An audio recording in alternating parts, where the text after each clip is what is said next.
What does it mean to succeed on your own terms? When the opportunity you've been working toward arrives with conditions that compromise everything you've built, what do you choose? This is the story of Grant Horvat, a golfer who received the invitation every amateur dreams of and made the decision nobody expected. Before we get started, if you're a real golf lover, make sure to like this video, subscribe, and let us know in the comments who your favorite golfer is. Your support keeps us motivated to bring you even more amazing golf content.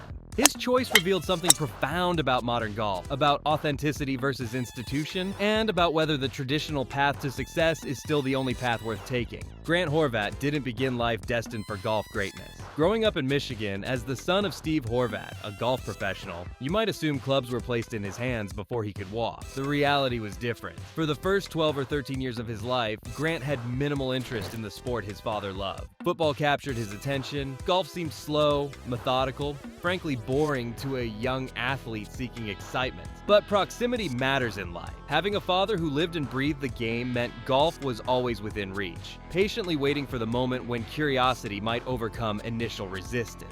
That moment arrived when Grant was around 13. Something shifted internally, a spark of interest that replaced years of indifference. When he approached his father and expressed readiness to learn, Steve didn't simply hand him clubs and send him to the range. He built his son's game systematically from the foundation upward. Grip, posture, stance, swing mechanics. Every detail received attention and refinement. The lessons weren't just technical instruction, they were about patience, discipline, and trust. Creating a foundation not merely for golf, but for approaching life itself. Those early sessions, characterized by sweat and repetition and quiet concentration, became their shared language. Before long, Grant's swing carried something undeniable, a natural ability combined with learned discipline that suggested genuine potential. After high school, the family relocated to Florida. Grant enrolled at Palm Beach Atlantic University and played 4 years of college golf. But even during this period, professional golf wasn't his driving ambition. He's acknowledged openly that becoming a tour player never seriously motivated him during college. Golf was something he enjoyed and excelled at, but not something he was prepared to sacrifice everything else to pursue at the highest level. Then came a meeting that would redirect everything. During his final college year, Grant connected with Garrett from GM Golf, a YouTube channel that was redefining how golf content could look and feel. The chemistry was immediate, revealing a different pathway, one that combined his golf ability with creative expression and direct audience connection. Rather than following the traditional route through Q School and developmental tours, Grant made an unconventional choice. He joined the GM Golf Crew, a collective known for trick shots, creative challenges, and behind-the-scenes content that made golf feel accessible rather than exclusive. Grant's smooth swing and calm presence quickly made him stand out within the group. Then came Good, the phenomenon that transformed golf's digital landscape entirely. Their content, group matches, travel adventures, course challenges regularly generated millions of views. While the PGA Tour struggled to maintain relevance with younger demographics, Grant and his collaborators were building massive followings by making golf feel enjoyable rather than formal. These weren't PGA Tour professionals with decades of credentials. They were creators, and that's precisely where their power originated. They made golf entertaining again, giving it vitality for an entire generation that had previously tuned out traditional coverage. Millions who never cared about leaderboards or tournament schedules were suddenly engaged, watching every upload like it mattered. Good wasn't just content production, it was community building, cultural creation. But even inside that considerable success, something began shifting for Grant personally. His vision for golf content started extending beyond group challenges and viral moments. He wanted greater depth, complete creative control, storytelling on his own terms. In late 2022, he made the most difficult decision of his career. He walked away from Good.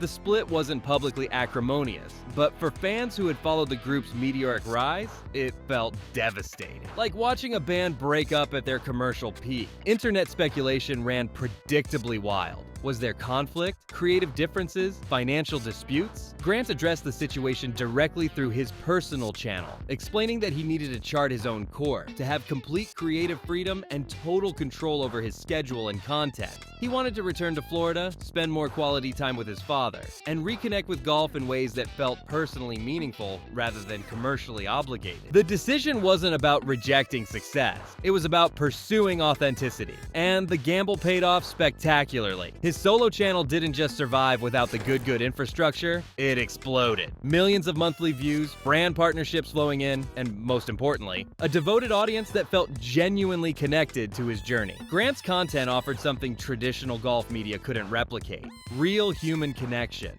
Practice sessions with his father, honest discussions about pressure and burnout, detailed swing analysis, casual range days. It all felt personal and authentic rather than produced and packaged. He wasn't creating a polished corporate-approved image. He was sharing his actual experience with golf, complete with struggles and uncertainties. This approach built trust with his audience in ways traditional sports media rarely achieve. Viewers didn't just watch Grant's content, they felt invested in his development. He wasn't a distant figure on a pedestal. He was someone they could relate to, learn from, and support through genuine connection.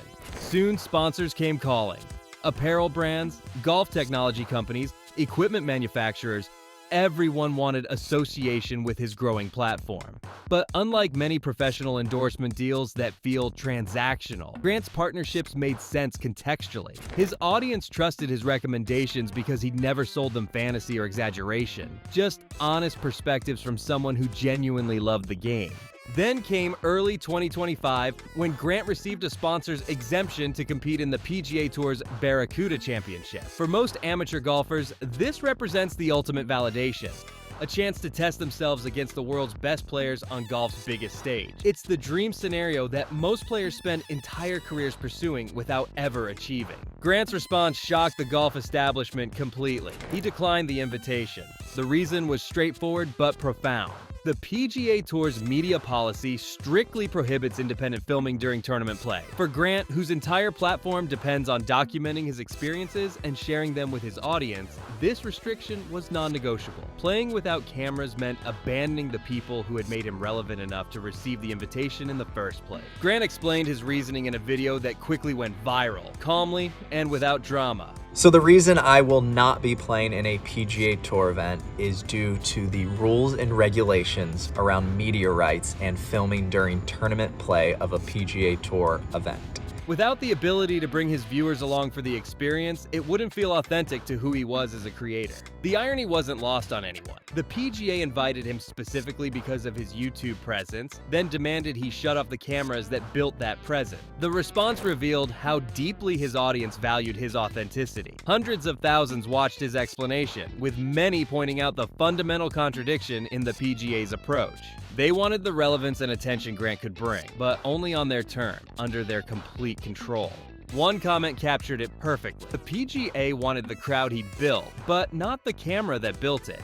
That observation hit hard, transforming what should have been a simple tournament invitation into a powerful statement about the clash between golf's traditional institutions and digital storytelling's new reality. Grant's decision forced a conversation that golf's establishment had been avoiding. Who controls the narrative in modern sports? For decades, the answer was simple. The tours, the networks, the traditional media infrastructure determined what stories got told and how they were presented. Digital creators like Grant represent a fundamental challenge to that monopoly. He doesn't need the PGA Tour to reach millions of people. He doesn't need traditional media coverage to build his brand or establish credibility. He's proven that direct audience connection can be more valuable than institutional approval. And that reality represents an existential threat to how professional golf has always operated. To be fair, the PGA Tour hasn't completely ignored the digital revolution. They supported Netflix's Full Swing documentary series, expanded social media presence, and relaxed some of golf's more antiquated presentation rules.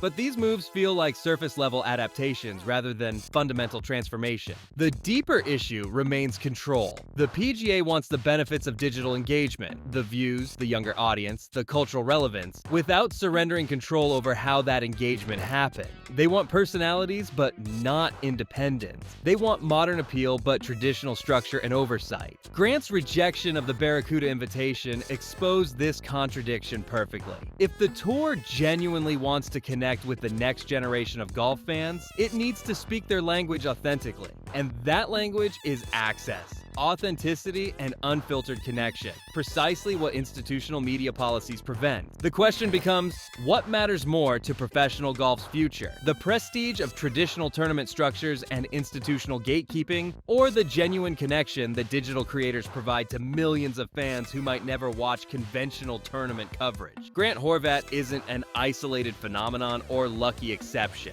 He's among the first wave of creator athletes proving that you can build influence, income, and genuine impact without institutional blessing or traditional credentials. More creators are emerging who blend competitive golf with content production, building brands that exist independently of traditional tour structures. This represents a fundamental shift in how athletic success can be defined and monetized in the 21st century. Grant may never win a PGA Tour event, never play Augusta National in official competition, never lift a major championship trophy, but he's already achieved something equally meaningful: building a loyal, engaged community that doesn't care about traditional credentials or institutional validation. They care about the game itself and the way Grant makes them feel connected to it. The honesty, the growth, the pure love for golf that comes through in every piece of content. That's the real disruption Grant represents. Not a threat to individual players or specific tournaments, but to the entire model of how golf's narrative has traditionally been controlled and distributed. He's proven that in the digital age, authentic connection can be more valuable than institutional approval,